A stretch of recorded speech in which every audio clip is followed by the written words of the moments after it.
أعوذ بالله من الشيطان الرجيم.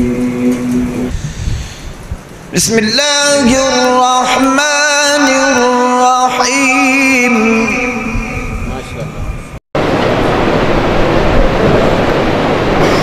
میں نے سلام دیا ہے، کسی بھائی نے جواب ہی نہیں دیا.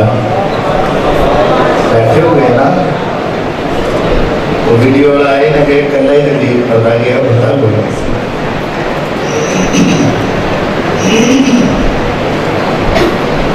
الحمدللہ رب العالمین والصلاة والسلام على سید الانبیاء وخاتم المرسلین وعلى آلہ وصحبہ ومن تبعهم اجمعین.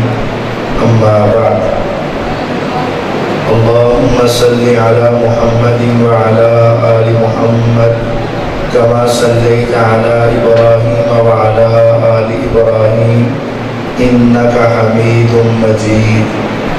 اللهم بارك على محمد وعلى آل محمد كما باركت على إبراهيم وعلى آل إبراهيم إنك حميد مجيد. أعوذ بالله السميع العليم من الشيطان الرجيم. بسم الله الرحمن الرحيم. قل يا أيها الناس إني رسول الله إليكم جميعا.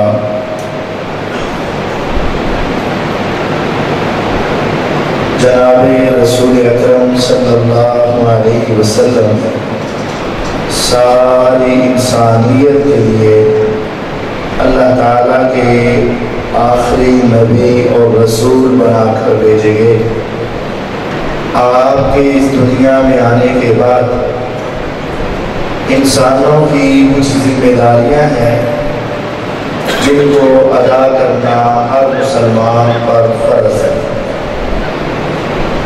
پیغمبر علیہ السلام ساری دنیا سے اعلیٰ تھے، افضل تھے، حسین تھے، جمیل تھے. ساری خوبیاں آپ میں موجود تھیں.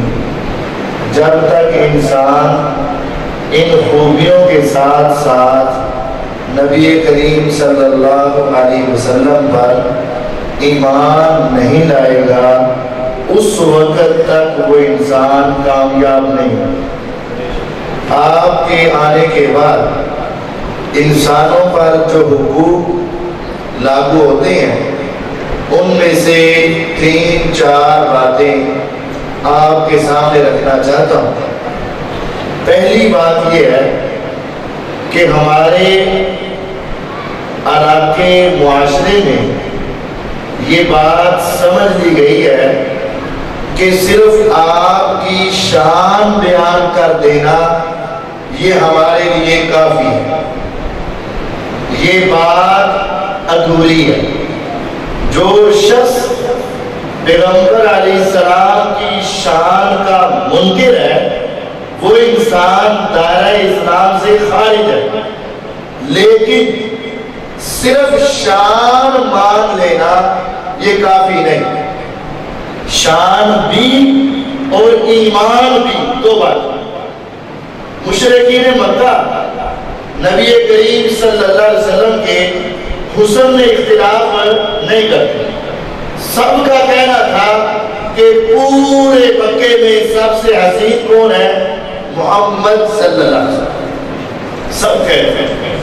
ان کو آپ کے اخلاق میں کوئی شک نہیں تھا. سارے کہتے تھے کہ پورے مکے میں سب سے زیادہ اچھا اخلاق محمد صلی اللہ علیہ وسلم. اور آپ جانتے ہیں جب آپ کو نعوذ باللہ ثم نعوذ باللہ شہید کرنے کا، قتل کرنے کا پروگرام بن گیا، ہر قبیلے کا ایک ایک بندہ تلواریں لے کر آ گیا، آپ کے گھر کا گھیراؤ کر دیا. آپ نے اس وقت اپنی چارپائی پہ علی رضی اللہ عنہ کو سلایا اور آپ نے کہا اے علی میں جا رہا ہوں، تم صبح آ جانا. اے اللہ کہ نبی علیہ السلام یہ کیا بات ہوئی، آپ جائیں اور میں باہر لے جاؤں، میں بھی آپ کے ساتھ جاؤں گا؟ فرمایا نہیں، میرے پاس مکے والوں کی کیا موجود ہے؟ امانتیں، ان کے پیسے، ان کی رقم میرے پاس موجود ہے، اگر میں اب بلا کر دوں گا تو ان کو میرے جانے کا پتہ چل جائے گا۔ ایسا کرنا، رات میرے بستر پہ گزارنا، صبح ہوگی یہ امانتیں فلاں فلاں فلاں فلاں بندے کو دے دینا، اور دے کر پھر تم مکے سے مدینے آ جانا۔ مطلب کیا؟ وہ مکے والے جو آپ کو شہید کرنے کے لیے تیار تھے، وہ بھی سمجھتے تھے کہ پورے مکے میں سب سے زیادہ ہمارے مال کی حفاظت کرنے والی اگر کوئی ہستی ہے تو وہ محمد صلی اللہ علیہ وسلم۔ ان کو آپ کی زلفوں کے بارے میں اختلاف نہیں، آپ کے چہرے کے حسین ہونے کے بارے میں اختلاف نہیں، آپ کے امانت دار ہونے کے بارے میں اختلاف نہیں، آپ کے صادق اور امین ہونے کے بارے میں اختلاف نہیں، صرف ایک اختلاف تھا کہ وہ آپ پر ایمان لائیں یا نہ لائیں۔ جو لے آتا وہ مسلمان، جو نہ لاتا وہ کون ہوتا؟ کافر۔ اس کا مطلب یہ ہوا کہ صرف آپ کا حسن بیان کر دینا، آپ کی صفات بیان کر دینا یہ کافی نہیں۔ اگر یہ کافی ہوتا تو پھر تو مشرکین مکہ کے لیے یہ کافی نہیں۔ سب سے پہلے نبی علیہ السلام پر ایمان لانا یہ فرض ہے۔ اور یاد رکھو، آج کچھ لوگ یورپ کا دورہ کر کے واپس آتے ہیں، آ کر کہتے ہیں نہیں یار اینا مسلمانہ ناروں کو کافر چنگے۔ سنا ہے کہ نہیں؟ وہ اخلاق کے اچھے ہیں، بات کے پکے ہیں، وعدے کے سچے ہیں، کسی کو دکھ نہیں دیتے، تکلیف نہیں دیتے، ہیں تو وہ کافر، لیکن ان کے اندر خوبیاں بڑی ہیں۔ سن لو، اللہ کی قسم، ایک کافر میں 1 کروڑ خوبیاں اور ایک مسلمان میں 1 کروڑ خامیاں، لیکن اگر اس کا عقیدہ توحید اور رسالت مضبوط ہے، اللہ کی قسم یہ کروڑ خامیوں والا مسلمان کروڑ خوبیوں والے کافر سے بہتر ہے۔ کافر سے بہتر ہے، کیوں؟ اس نے اللہ کی توحید اور نبی علیہ السلام کی رسالت کو مان لیا۔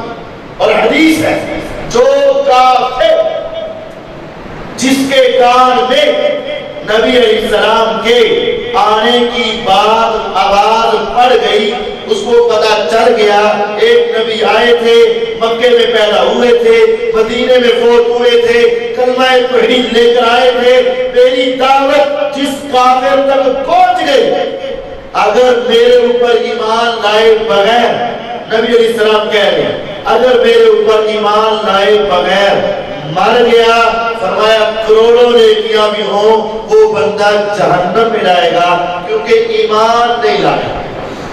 ہمارے اوپر پہلی ذمہ داری کیا ہے کہ ہم نبی علیہ السلام پر کیا لائیں؟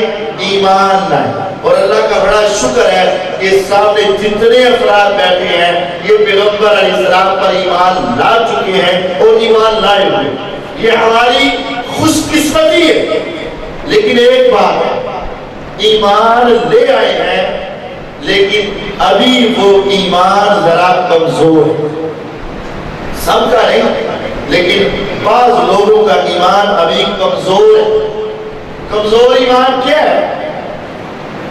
پتہ چل جاتا ہے کہ یہ حدیث پاک ہے، پتہ چل جاتا ہے یہ نبی علیہ السلام کی سنت ہے، ان کے علم میں ہے یہ پیغمبر علیہ السلام کا فرمان ہے، لیکن پھر آگے کہتے ہیں قاضی صاحب عقل نہیں آتا، سائنس نہیں مانتی، دل نہیں مانتا، ذہن نہیں مانتا، امام نہیں مانتے، فقیر نہیں مانتے، بزرگ نہیں مانتے، ابو امی نہیں مانتے، یہ کہہ کر اس قول میرے نبی علیہ السلام کی حدیث، آپ کی سنت، آپ کے کے فرمان کے بارے میں سخت شبہ کا شکار ہو جاتے.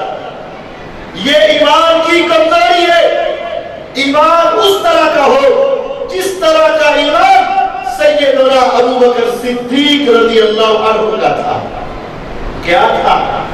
نبی علیہ السلام گھر میں سوئے, آسمان سے جبریل آئے, دروازے سے نہیں چھت کو پھاڑا, آپ کو اٹھایا, اسی راستے سے چھت کے راستے سے لے گئے, حدیث میں لٹا دیا, سینے کو چاک کیا, دل کو باہر نکالا, سونے کے تھان میں رکھا, زمزم کے پانی سے دھویا, دھو کے دوبارہ رکھا, ہاتھ پھیرا, سینہ درست ہوا, براق کو لایا گیا.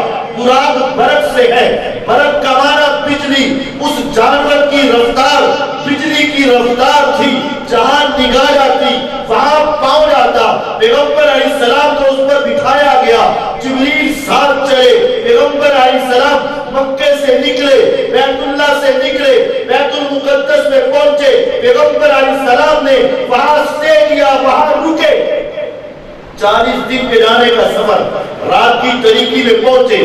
پھر آپ پہلے آسمان پہ گئے, پھر دوسرے, پھر تیسرے, پھر چوتھے, پھر پانچویں, پھر چھٹے, پھر ساتویں, پھر آگے سدرۃ المنتہا, پھر آگے میرے رب سے ملاقات, پھر آگے جنت کے نظارے, پھر آگے جہنم کے منظر کو دیکھا. پھر واپس آئے چھٹے آسمان پہ, چھویں آسمان پہ موسیٰ علیہ السلام سے ملاقات ہوئی. بتایا گیا مجھے اللہ نے 50 نمازیں دی, کہا کم کروا لو. پھر واپس گئے, 5 کم ہوئی, پھر واپس آئے, پھر گئے, پھر آئے, پھر گئے, پھر آئے, پھر گئے, پھر آئے.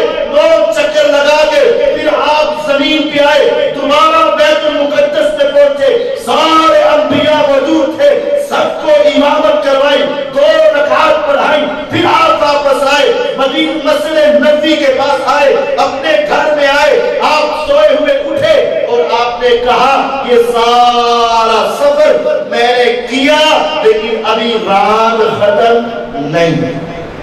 رات ختم ہوئی. مکے سے بیت المقدس 40 دن جانا, 40 دن آنا. زمین سے آسمان 500 سال, دوسرا آسمان 500 سال, تیسرا آسمان 500 سال, 7 آسمان 3500 سال. جانے کا 3500 سال, آنے کا, درمیان کے چکر, اللہ سے ملاقات, جنت کی سیر, جہنم کے منظر, بیت المقدس میں نبیوں کی امامت, سارا کچھ کر کے میں آ گیا. ابھی رات ختم. آپ نے یہ بات کہی. صبح ہوئی, آپ بیت اللہ کے پاس گئے. مشرکین مکہ کے کچھ لوگ آئے, مذاق سے کہنے لگے اور اے محمد صلی اللہ علیہ وسلم کوئی نبی دادی؟ فرمایا ہاں نہیں دادی ہے, رات کو یہ سارا کچھ ہوا, آپ نے بتا دیا. ایک دوسرے کو حیران ہو کے دیکھنے لگے یہ کیا بات ہے, ایسا ہو سکتا. کہنے لگے اے محمد صلی اللہ علیہ وسلم یہ بات آپ کسی اور کے سامنے کہہ سکتے ہیں؟ میں کہوں گا, سب کے سامنے کہوں گا, ایک کے سامنے, 100 کے سامنے, 1000 کے سامنے, سب کے سامنے کہوں گا رات ایسا ہوا ہے, میں گیا تھا ایسا ہوا تھا. کہنے لگے بس کام بن گیا, اب تو کوئی بھی ان کی بات مانے گا, کوئی نہیں مانے گا. توڑے توڑے کے ابو بکر صدیق رضی اللہ عنہ, مجھے یہ بتا اگر کوئی کہ میں رات کو یہاں سے نکلا, بیت المقدس میں پہنچ گیا اور پھر واپس آ گیا, یہ عقل مانتی ہے؟ فرمایا نہیں. عقل مانتی؟ فرمایا نہیں. 40 دن جانے, 40 دن آنے, 80 دن کا سفر رات کے کچھ حصے میں کیسے ہو سکتا ہے؟ اگر کوئی اس سے آگے گئے کہ میں آسمان پہ گیا اور زندہ واپس آ گیا, عقل مانتی؟ فرمایا نہیں. آج تک کوئی دنیا کا بندہ زندہ آسمان پہ جا کے واپس آئے نہیں. پھر وہ کہیں میں 7 آسمان پہ گیا اور واپس آیا, عقل مانتی؟ فرمایا نہیں. ہم بھی تو تمہیں یہی کہہ رہے ہیں نا جس کے پیچھے تو لگا ہے, نعوذ باللہ, اور محمد صلی اللہ علیہ وسلم ایسی ہی باتیں کرتا ہے. ابو کو موقع مل گیا.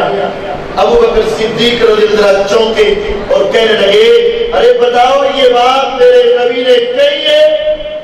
کہتے کہیے. پکی بات ہے؟ کہتے پکی بات ہے. تم نے سنی ہے, ہم نے سنی ہے, سچ کہہ رہے ہو, سچ کہہ رہے ہو. کہتے اللہ کی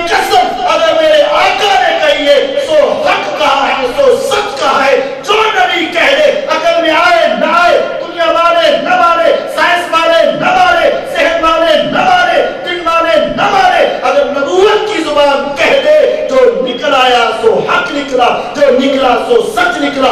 آسمان سے جبریل آئے, والذی جاء بالصدق وصدق به اولئک هم المتقون. آج کے بعد ابو بکر کا نام صدیق بھی آسمان پہ رکھ دیا گیا. یہ ایمان ہے. آج حدیث سناتے ہیں, آیت سناتے ہیں, قرآن سناتے ہیں, سنت دکھاتے ہیں. قاری صاحب بات تو آپ کی ٹھیک ہے, لیکن دیکھیں نا ذہن نہیں مانتا. ارے تیرے ذہن کی کیا اوقات ہے؟ دل نہیں مانتا. تیرے دل کی کیا اوقات ہے؟ سائنس نہیں مانتی. ارے سائنس تو بھی بچی ہے, اس کو کیا پتا؟ پیغمبر علیہ السلام کا تعلق تو رب سے ہے, وہ آسمان والا. وما یکتب عن الہوا ان هو الا وحی یوحی. آسمان سے وحی آتی ہے, نبوت کی زبان حرکت میں آتی ہے. وہ آسمان والے کا پیغام نبوت کی زبان سے جب جاری ہوتا ہے, کہ ساری دنیا کے پیرامیٹر اور ساری دنیا کے پیمانے اور ساری دنیا کی عقلیں, ساری دنیا کی سوچیں, ساری دنیا کے معاملات نیچے رہ جاتے ہیں. وہ پیغام نبوت کی زبان سے اللہ کا پیغام ہوتا ہے. اس پر ایمان ویسے لاؤ جس طرح ابو بکر صدیق رضی اللہ عنہ ایمان. پہلا حق ہم ایمان لائیں. کس طرح کا ایمان؟ جیسا ایمان ابو بکر صدیق رضی اللہ عنہ کا. دوسرے ہمارے ذمہ حق جو ہمارے اوپر لاگو ہوتا ہے وہ کیا ہے؟ دوسرا حق یہ ہے کہ ہم پیغمبر علیہ السلام سے محبت کریں, اور ساری دنیا سے بڑھ کر محبت کریں. ساری دنیا سے. والذی نفسی بیدہ, قسم اس ذات کی جس کے ہاتھ میری تھی. یہ کون فرما رہا ہے؟ نبی علیہ السلام. حدیث سنا, لا یؤمن احد, اس وقت تک تمہارا ایمان کامل نہیں, حتی اکون احب الیہ من والدہ وولدہ والناس اجمعین, جب تک تم اپنے ماں باپ, اپنی اولاد اور ساری انسانیت سے بڑھ کر میرے ساتھ پیار نہیں کرو گے, اس وقت تک تمہارا ایمان کامل ہے. دنیا میں تین چیزیں, والدین بڑے, اولاد چھوٹی, اور ساری انسانیت. بہت سارے معاملات میں آخر انسان کہتا ہے کہ صاحب بات تو آپ کی ٹھیک ہے لیکن میرے ابو ابھی نہیں مانتے. کہ صاحب بات تو آپ کی ٹھیک ہے لیکن بچے ضد کرتے ہیں. کہ صاحب بات تو آپ کی ٹھیک ہے لیکن دنیا کیا کہے گی, معاشرہ کیا کہے گا, محلہ کیا کہے گا, لوگ کیا سوچیں گے, برادری کیا کہے گی. بات تو آپ کی ٹھیک ہے, میں کرنا بھی چاہتا ہوں لیکن بچوں کے ہاتھوں مجبور ہوں, والدین کے ہاتھوں مجبور ہوں, دنیا کے سامنے نام بھی تو رکھنا ہے نا. باتیں تو آپ کی ٹھیک ہے لیکن یاد رکھو, اگر کسی انسان نے دنیا کو آگے رکھ کے, اولاد کو آگے رکھ کے, ماں باپ کو آگے رکھ کے, قوم کو آگے رکھ کے, برادری کو آگے رکھ کے, محلے معاشرے کو آگے رکھ کے, میرے نبی کی سنت کو, آپ کی سیرت کو, آپ کے قول کو, آپ کے فعل کو پیچھے کیا, اور سمجھ لے اس کا ایمان کامل نہیں. حدیث کا مطلب یہ ہے اپنے والدین, اپنی اولاد اور ساری انسانیت سے بڑھ کر میں محمد صلی اللہ علیہ وسلم سے پیار کرو. مطلب یہ ہے ایک تیری سوچ ہو, ایک آقا کی سنت ہو, ایک تیری اولاد کی سوچ ہو, ایک آقا کی سنت ہو, ایک تیرے والدین کی سوچ ہو, آقا کی سنت ہو, ایک پوری دنیا کی سوچ ہو, دوسری طرف آقا کی سنت ہو. ساری دنیا کو ٹھکرا کے پیغمبر کی سنت کو سینے سے لگا لے, تیرا ایمان کامل ہے. اگر ان کی مان کی آقا کو چھوڑ دے تیرا ایمان ناقص ہے. محبت کا یہ تقاضا ہے کہ خالی نعرے نہیں, غلامی رسول میں موت بھی قبول ہے, جو نہ ہے وہ عشق مصطفیٰ زندگی فضول ہے. نعرہ اچھا ہے, نعرہ اچھا ہے, غلامی رسول میں موت بھی قبول ہے, کتنا پیارا نعرہ ہے, لیکن لگانے والا نماز بھی نہیں پڑھتا, لگانے والے کی شلوار ٹخنوں سے نیچے ہے, لگانے والے کے چہرے پہ داڑھی نہیں, گھر کے اندر پردے کا ماحول نہیں. موت قبول ہے, آقا کی سنت قبول کیوں نہیں, نبی علیہ السلام کی سنت قبول کیوں نہیں. ہاں, آقا سے محبت ساری دنیا سے بڑھ کر کرو, اور اس طرح کرو جیسے صحابہ نے کی. صحابہ نے حق ادا کیا. مکے کی وادی میں ایک نوجوان آیا, لڑکا سا تھا, یمن سے کسی نے اغوا کر لیا, مکے میں آ کے بیچ دیا. اس وقت اغوا ہوتے تھے اور بندے انسان عورتیں مرد منڈیوں میں گائیں بھینس بکروں کی طرح بیچے جاتے تھے. آج اللہ کا شکر ادا کرو سارے آزاد بیٹھے, کوئی کسی کا غلام نہیں. مکے کی وادی میں بیچا گیا, نوجوان خوبصورت ہے, منڈی میں آیا, ایک لڑکے نے خریدا, اس نے اپنی خالہ سیدہ خدیجہ رضی اللہ عنہا کو تحفے میں دے دیا کہ خالہ یہ آپ کی خدمت کرے گا, بچہ بڑا اچھا ہے. انہوں نے اپنے پاس رکھا. نبی علیہ السلام سے شادی ہوئی, سیدہ خدیجہ رضی اللہ عنہ نے وہ غلام پیغمبر علیہ السلام کو تحفے میں دے دیا. اس کا نام ہے زید بن حارثہ رضی اللہ عنہ. نبی علیہ السلام نے اپنا بیٹا بنایا, بھائی بنایا, اپنے پاس رکھا, پیار کیا, محبت کیا, سب کچھ دیا. اس وقت بھی لوگ ہاتھ جوڑا کرتے. کچھ لوگ وہاں سے یمن سے مکے میں حج عمرے کے لیے, انہوں نے وہاں دیکھا یار یہ نوجوان تو لڑکا دیکھا دیکھے, کہتے ہاں دیکھا دیکھا, او یہ تو ہمارے علاقے میں حارثہ کا بیٹا ہے, زید ہے, یہاں پہنچا ہے, گم ہوا تھا, اغوا ہوا تھا, کس کے پاس بتا دیا. کہتے ادھر ایک بڑا عظیم آدمی ہے محمد صلی اللہ علیہ وسلم, اس کے پاس ہے. واپس گئے, حارثہ کو بلایا, باپ سے ملے, حارثہ مبارک کو تیرا بیٹا مل گیا. کہاں ملا؟ مکے میں ایک شخص ہے, کہتے اچھا ہے, اس کا نام محمد ہے صلی اللہ علیہ وسلم, اس کے پاس ہے. اچھا تصور کرو, اللہ نہ کرے, اللہ نہ کرے, کسی کا بیٹا گم ہوا, کئی سالوں سے گم ہوا, اور آ کر اس کو بتا دیا جائے تیرا بیٹا وہاں ہے, کیا ایک رات بھی گھر میں گزرے گی؟ راتوں رات سفر ہوا. چچا باپ بھائی سامان لیا, پیسے لیے, مال لیا کہ جیسے بھی مکے گی مکا کے بچہ اپنا لے آئے. لمبا سفر کر کے مکہ میں پہنچے, تلاش کیا محمد کون ہے, صلی اللہ علیہ وسلم فلاں ہے, کہ آقا آپ کے ساتھ ایک بات کرو, تمہارے پاس جو ایک غلام ہے نا, ہاں ہاں زید وہ ہمارا بیٹا ہے, آپ نے خریدا ہوگا تو آپ ہم سے پیسے لے لو جو آپ نے دیے ہوں گے کسی کو, تو ہمارا بچہ ہمیں دے دو. آپ نے فرمایا تمہارا بیٹا ہے؟ ہاں ہمارا بیٹا ہے. اگر تمہارا بیٹا ہے تو پھر پیسے کیوں لے لیں؟ تمہارا بیٹا ہے تو پیسے کیوں لے لیں؟ اس کو بلا لیتے ہیں, جائے گا تو روکوں گا نہیں, رہے گا تو بھیجوں گا نہیں. انہوں نے کہا یہ تو کمال ہو گئی, پیسے بھی بچ گئے, بچہ بھی مل گیا. تصور ہی نہیں کہ کئی سالوں کا پچھڑا ہوا بیٹا جب اپنے والد کے چہرے کو دیکھے تو اس کو محبت جوش نہ مارے, آنکھیں برسے نہ, اور وہ والدین کے لیے تڑپے نہ. تصور ہی, خوش ہو گئے, بچہ بھی مل گیا, پیسے بھی بچ گئے. آپ نے زید کو بلایا, زید رضی اللہ عنہ آئے, دیکھا محبت نے جوش مارا, سینے سے لگے, گلے لگے, آنکھیں برسی, محبت ایک دوسرے کے ساتھ آئی, باپ کے گلے لگے, چچا کے گلے لگے, بھائی سے چپتے, وہ پرانی یادیں تازہ ہوئی. آپ اس منظر کو دیکھ کے حیران ہو رہے کہ والد کی اولاد سے محبت کس قدر ہے.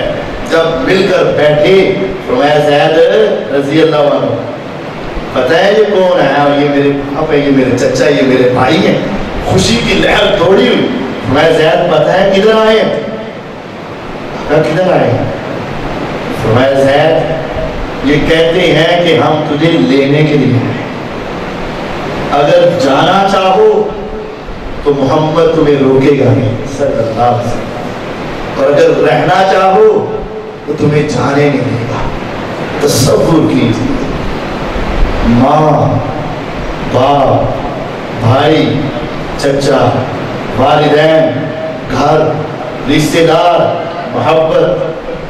زید نے چند لمحے بھی سوچا نہیں تھا, یہ نہیں کہا کہ میں سوچ کے بتا دوں, کہا آقا اللہ کی قسم سب کی محبت ایک طرف ہے, لیکن میں آپ کے گھر سے کبھی نہیں جاؤں گا. باپ اعلان, چچا اعلان ہے, زید تیری ماں تیری ہمشیرہ ہے، تیرے بھائی، تیرا قبیلہ، تیرا گھر، تیرا محلہ سارے بے تاب ہے۔ کہا سن لو، والدین کی محبت اپنی جگہ، چچا کی محبت اپنی جگہ، تایا کی محبت اپنی جگہ، ماں کی محبت اپنی جگہ، بھائیوں کی محبت اپنی جگہ، لیکن اللہ کی قسم جو محبت زید کے دل میں آقا کی آ چکی ہے، اس کے مقابلے میں کسی کی محبت نہیں آ سکے گی۔ زید کو ساری دنیا سے بڑھ کر محمد رسول اللہ صلی اللہ علیہ وسلم سے محبت تھی، ہمیں بھی ہونی چاہیے۔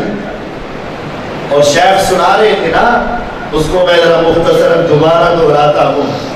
احد کا میدان تھا، نبی علیہ السلام کفار سے لڑ رہے تھے، نقشہ کچھ ایسے تھا، ادھر بھی پہاڑ ادھر بھی پہاڑ، سامنے دشمن، پیچھے چھوٹی سی پہاڑی۔ آپ نے 50 بندے وہاں کھڑے کر دیے کہ دشمن سامنے ہے، ہمارے ساتھ لڑے گا، درمیان سے تو آ نہیں سکے گا، ہو سکتا ہے پہاڑ کے پیچھے سے آ کر ہمارے اوپر کیا کر دے، حملہ کر دے۔ یہ راستہ ہے، یہ راستہ ہے، پیچھے چھوٹا سا پہاڑ، 50 بندے کھڑے کر دیے۔ نبی علیہ السلام دشمن سے لڑے، کافر بھاگ گئے۔ یہ 50 بندے بھی نیچے اتر آئے کہ اب تو فتح ہو گئی، کافر بھاگ گئے، یہ بھی نیچے آ گئے۔ مسلمان مال غنیمت اکٹھی کرنے لگے۔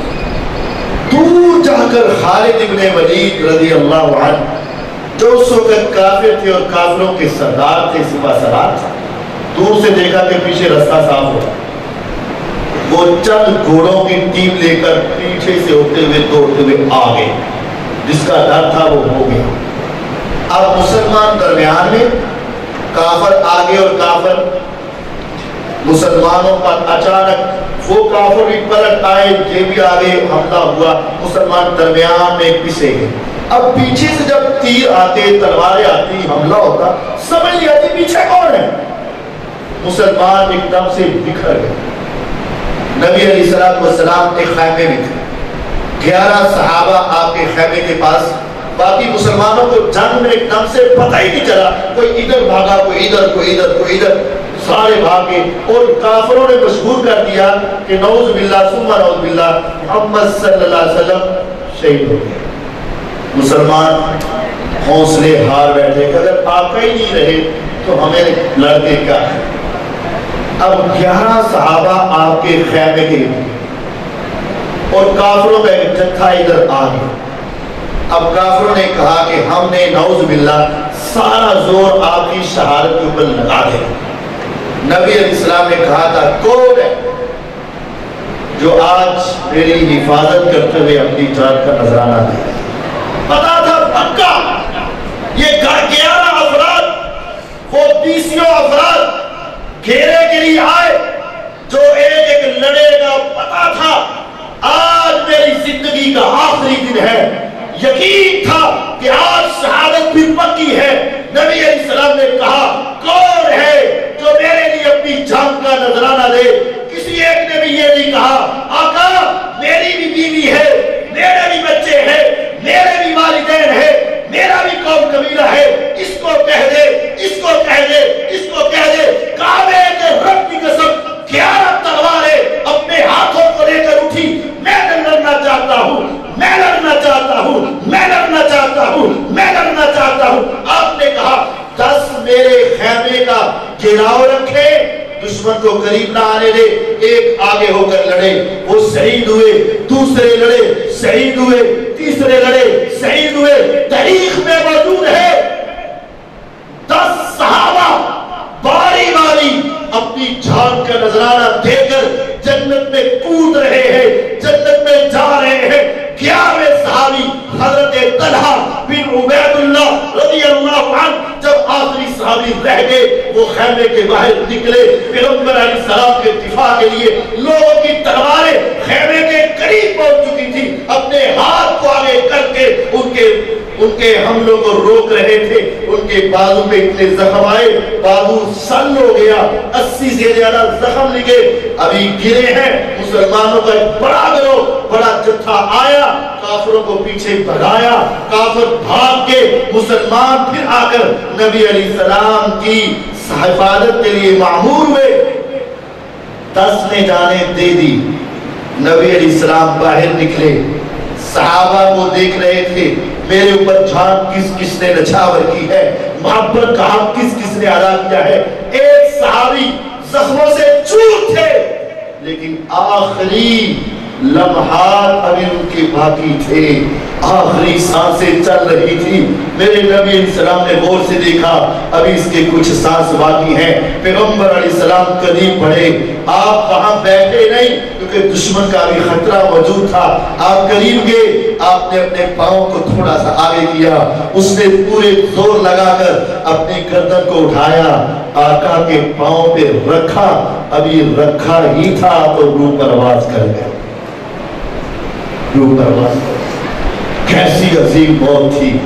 میرے نبی علیہ السلام نے کہا تھا، جس حال میں مرو گے اسی حال میں اٹھو گے۔ کوئی اٹھے گا زبان سے گالیاں دیتا ہوا، کوئی اٹھے گا گانے گاتا ہوا، کوئی اٹھے گا قوالیاں گاتا ہوا، کوئی شراب کے اڈے سے، کوئی جوئے کی محفل سے، کوئی روڈ ایکسیڈنٹ میں۔ ایسے آج تیری عظمت پہ قربان، قیامت کے دن تم اٹھو گے، تمہارا چہرہ پیغمبر کے پاؤں کے اوپر ہوگا۔ جس حال میں مرو گے اسی حال میں اٹھو گے۔ صحابہ نے پیغمبر علیہ السلام کے ساتھ محبت کی تو پوری دنیا سے بڑھ کر کی، اور اپنی جان سے بڑھ کر آقا سے محبت کی۔ یہ محبت کرنا بھی ہمارے اوپر حق ہے، یہ دوسرا حق ہے۔ تیسری بات، میرے نبی علیہ السلام کے ساتھ جب محبت ہے نا تو پھر ان کی بات مانو، اطاعت کرو، محبت کا حق ادا کرو۔ صرف خالی محبت کے نعرے نہیں، محبت کی وجہ سے محبت کا حق ادا کرو، اتباع کرو۔ معروف حدیث ہے ابو داؤد میں، میرے نبی علیہ السلام سفر میں تھے، دوران سفر کھلا میدان، خالی جگہ، مٹی والا میدان، آپ نے جوتا دیکھا، پاک ہے، صاف ہے، ٹھیک ہے، آپ نے جوتا پہن کے نماز پڑھانے کے لیے کھڑے ہو گئے۔ صحابہ نے جوتے پاک صاف کیے اور کھڑے ہو گئے۔ یہ قریب نہیں تھے، خالی جگہ تھی، میدان تھا، مٹی تھی، مسافر تھے، پڑھ سکتے ہیں۔ نبی علیہ السلام نماز پڑھانے لگے، جوتا پہنا، صحابہ نے پہنا۔ دوران نماز آسمان سے جبریل علیہ السلام آئے، آ کر کہنے لگے، اے دو جہانوں کے سردار، اے پیغمبر علیہ السلام جوتا اتار دیں۔ آپ نے اتار دیا۔ پچھلے صحابی نے دیکھا کہ نبی علیہ السلام جوتا اتار دیں، انہوں نے بھی اتار دیا۔ ساتھ والے نے دیکھا، اس نے اتار دیا، اس نے سارے لوگوں نے اتار دیا، سب نے اتار دیا۔ جب آپ نے سلام پھیرا، پیچھے مڑے، دیکھا یہ سب کے جوتے اترے ہوئے۔ فرمایا جب تم نے شروع کی تھی تو جوتے تو پہنے تھے، اب اتارے کیوں؟ کیا کمال جواب تھا۔ انہوں نے کہا، اے پیغمبر علیہ السلام، جب آپ نے نماز شروع کی آپ نے پہنے، آپ نے اتارے، میں اتارے۔ آپ نے فرمایا میرے پاس تو آسمان سے جبریل آئے تھے علیہ السلام، انہوں نے مجھے نماز میں کہا تھا جوتا اتار دے، میں نے اتار دیا۔ انہوں نے کہا ہمیں نہیں پتا آسمان سے جبریل آئے یا نہیں آئے، کیوں پہنا کیوں اتارا، ہم نے دیکھا آپ نے پہنا، ہم نے پہنا، آپ نے اتارا، ہم نے اتارا۔ مصطفی کھیت و رکشہ جس میں یہ صفائی ہو، ادھر عمل محمد ہو، ادھر گردن جھکائی ہو صلی اللہ علیہ وسلم۔ انہوں نے یہ نہیں پوچھا اے نبی علیہ السلام پہنا کیوں تھا، اتارا کیوں تھا، اگر اتارنا تھا پھر پہنا کیوں تھا، اب پہلے اتار دیتے، اب ہم پہلے اتار دیتے۔ نہیں، انہوں نے کہا آپ نے پہلے، ہم نے پہلے، آپ نے اتارے، ہم نے اتارے۔ ہماری سنت کا، ہماری محبت کا، ہماری اتباع کا، ہماری اطاعت کا یہ فرض تھا اور حق تھا۔ جو آپ کریں گے سو ہم کریں گے، پتہ ہو یا نہ ہو، عقل میں آئے یا نہ آئے، جو آپ کریں گے سو ہم کر کے دکھائیں گے، کیونکہ ہم نے آپ سے محبت کا اعلان کیا۔ اور آج میں آپ یہ نہیں کہ صرف پتہ چلا، آنکھوں سے حدیث پڑھ لی، دوبارہ پڑھ لی، پھر پڑھ لی، پھر پڑھ لی، پھر بس کہہ رہے بس قاری صاحب تو دعا کرو۔ ارے یہ کیا ہے؟ بس دعاؤں کے اوپر لگائے رکھو، خود بدلنا نہیں ہے، خود سنت پہ عمل نہیں کرنا، پتہ ہونے کے باوجود عمل نہیں کرنا، پھر تیری محبت اور تیرا ایمان کیا ہے؟ غور کر اس واقعہ پر۔ خیبر کی جنگ، نبی علیہ السلام تھے، کئی دن کی جنگ، صبح شروع ہوتی ہے رات کے وقت ختم ہوتی ہے، کل پھر شروع ہوتی ہے رات کو ختم ہوتی ہے، صبح شروع ہوتی ہے رات کو ختم، کئی دن لگے۔ ایک رات نبی علیہ السلام اپنے خیمے سے باہر نکلے، آگ جل رہی، ہانڈیاں رکھی ہوئی، کوئی چیز پک رہی ہے، ابالے کھا رہی، آپ ان کے قریب سے گزرے، میں یہ کیا ہانڈیا ہے، اس میں کیا ہے؟ سالن۔ میں کس کا؟ فرمایا گوشت۔ کس کا گوشت؟ انہوں نے کہا گدھے کا گوشت ہے۔ جس طرح پہلے شراب حلال تھی، بعد میں کیا ہوئی؟ حرام۔ اب کیا ہے؟ حرام۔ پہلے گدھے کا گوشت حلال تھا، بعد میں کیا ہوا؟ حرام۔ اب کیا ہے؟ حرام۔ یہ اس وقت حرام ہونے لگا۔ آپ نے فرمایا یہ کیا ہے؟ کہتے گدھے کا گوشت ہے۔ آپ نے فرمایا ابھی ابھی آسمان سے وحی آئی ہے، اللہ تعالیٰ نے گدھے کے گوشت کو حرام قرار دے دیا ہے، اس لیے یہ کھانا اب حرام ہے۔ اب غور کریں، دل و دماغ سے سوچیں، مسافر، مجاہد، جہاد کے اندر تو نماز بھی کم ہو جائے، قبلہ رخ پڑھو یا دوسرے رخ پڑھو جائز ہے، ایک پڑھو یا دو پڑھو رکھتے جائز ہیں، تین پڑھو یا چار پڑھو جائز ہے، اکیلی پڑھو اکٹھی پڑھو سب کچھ جائز ہے۔ جہاد کے میدان میں بڑی بڑی رخصتیں مل جاتی ہیں۔ یہ بھی مجاہد تھے، رات کا وقت تھا، اندھیرا چھا چکا تھا، اب کئی سوال سامنے آ سکتے تھے۔ اے اللہ کے نبی علیہ السلام، بڑی مشکل سے آگ کو جلایا ہے، پتھر رگڑ رگڑ کے جلایا ہے، ہم نے گلے کو ذبح کیا، اس کے کھال کو اتارا، پیسوں کو بنایا، اب ابالا ہے، کھانے والے ہیں، جسم پر زخم ہے، بھوک شدید لگی ہے، بھوک ستا رہی ہے، ہمارے بیوی بچے پاس نہیں ہیں، یہاں کوئی ریسٹورنٹ نہیں ہے، ہم وہاں سے کھا لے، کریں گے تو کیا کریں گے، کیسے بھوکے رہیں گے، اگلے دن کیسے لڑیں گے، بھوک ہمیں ستا رہی ہے۔ آقا صرف اتنی اجازت دے دے، جو پک گیا ہے وہ کھا لیں گے، آئندہ کبھی نہیں کھائیں گے، صرف اس رات، صرف یہی ہنڈیا، صرف یہی سالن، صرف ایک مرتبہ یہ کھانے کی اجازت دے دو، آئندہ کبھی نہیں کریں گے۔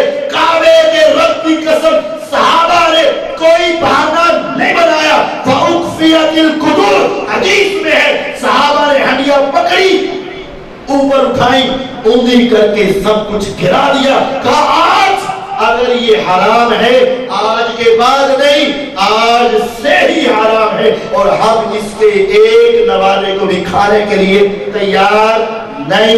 یہ پیغمبر علیہ السلام کے کوڈ پر عمل کر کے ہم کہتے ہیں چلو آئندہ نہیں کرنا، آئندہ نہیں، ابھی نہیں۔ انہوں نے یہ نہیں کہا چلو آئندہ نہیں کھائیں گے، نہیں ابھی نہیں کھائیں گے۔ وہ صحابہ بھوکے رہے ہوں گے، ان صحابہ نے صبح جہاد کیا ہوگا، اگلے دن بھی جہاد کیا ہوگا، ساری رات پیغمبر علیہ السلام کے کہنے پر سب کچھ نیچے گرا دیا، لیکن پیغمبر علیہ السلام کی بات کا انکار نہیں کیا۔ یہ ہمارے اوپر تیسرا تھا۔ اب چوتھا اور آخری بات کر کے اپنی بات ختم کرتا ہوں۔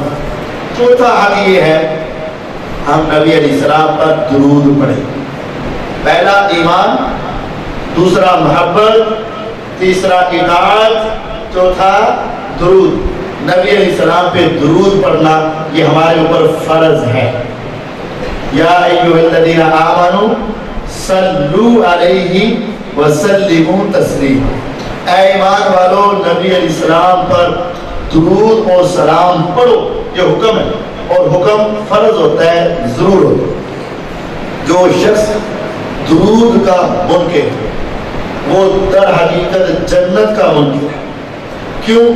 میرے نبی علیہ السلام نے فرمایا من نسی الصلاۃ علیہ خطئ طریق الجنہ، سنن ابن ماجہ کی روایت، جس نے میرا نام سنا اور میرے اوپر درود پڑھنا بھول گیا، وہ یہ مت سمجھے کہ صرف درود بھولا ہوں، اصل میں وہ جنت کے راستے سے بھول کے دوسرے راستے پہ چل پڑا۔